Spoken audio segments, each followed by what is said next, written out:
Saudara, kita ke informasi selanjutnya. Keluarga serta sejumlah kuasa hukum Peggy Setiawan masih mendampingi proses tes psikologi terhadap Peggy di Mapolda Jawa Barat.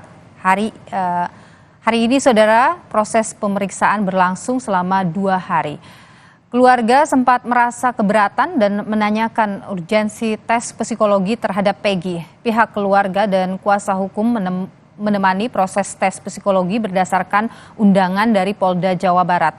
Namun demikian, pihak kuasa hukum mempertanyakan urgensi tes psikologi yang dinilai tak ada hubungannya dengan penyidikan. Kuasa hukum meminta Peggy segera dibebaskan lantaran menilai seluruh saksi meyakini Peggy Setiawan tidak berada di Cirebon, melainkan di Bandung untuk bekerja saat peristiwa pembunuhan terjadi.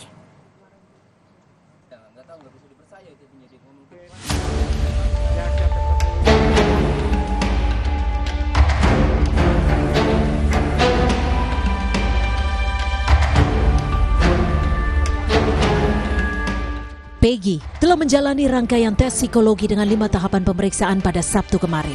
Tes berlangsung lebih dari 6 jam dengan melibatkan 3 orang psikolog. Kuasa hukum Peggy menyebut tes psikologi dilakukan untuk memastikan kondisi kejiwaan kliennya. Peggy disebut tetap konsisten saat memberikan keterangan. Psikolog forensik Reza Indragiri menyebut hasil tes psikologi bagi seorang tersangka maupun terdakwa tidak bisa dijadikan sebagai dasar apakah seseorang bersalah atau tidak bersalah dalam suatu tindak pidana. Reza menyebut tes psikologi dilakukan untuk mengetahui kepribadian atau kecerdasan seseorang, bukan menentukan tindak pidana.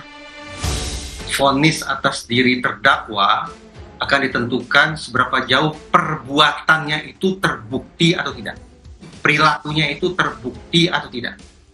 Itu artinya jangan sampai terjadi penyalahgunaan terhadap hasil pemeriksaan psikologis. Jadi kita proporsional kembali dalam menyikapi tes psikologi. Tes psikologi tidak memberikan informasi tentang perilaku seorang terdakwa dalam konteks terbukti atau tidak terbukti, tapi sebatas tentang kondisi kepribadian dan juga mungkin kondisi kecerdasannya. Dan mengingat, vonis hakim tidak ditentukan berdasarkan kepribadian dan kecerdasan, melainkan berdasarkan terbukti atau tidak terbukti perilaku pidananya. Tak berhenti pada Peggy Setiawan, publik terus menyoroti kasus pembunuhan Vina dan Eki setelah kisahnya diangkat ke layar lebar. Ketua Umum Peradi Oto Hasibuan menyebut ada kejanggalan dalam kasus Vina setelah polisi menyebut 2 DPO selain Peggy adalah fiktif. Padahal dalam dakwaan tertulis jika 2 DPO tersebut memiliki peran untuk membawa kedua korban Vina dan Eki. Sangat-sangat janggal.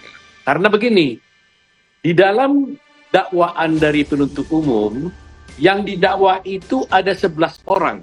Ya, ada 11 orang yang didakwa melakukan perbuatan pembunuhan berencana secara bersama-sama. Saya lebih cenderung kepada bukti. Coba bayangkan, saya katakan tadi ini paling penting nih, diketahui oleh masyarakat ya. Tadi saya katakan 2 orang yang disebutkan itu adalah dinyatakan fiktif. Padahal di dalam dakwaan, ya dalam dakwaan putusan hakim dikatakan peran dari 2 orang ini adalah membawa korban. Kasus pembunuhan Vina dan Eki masih terus didalami.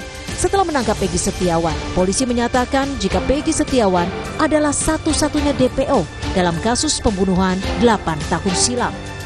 Polisi menyatakan 2 DPO lainnya adalah fiktif. Tim Liputan, Kompas TV.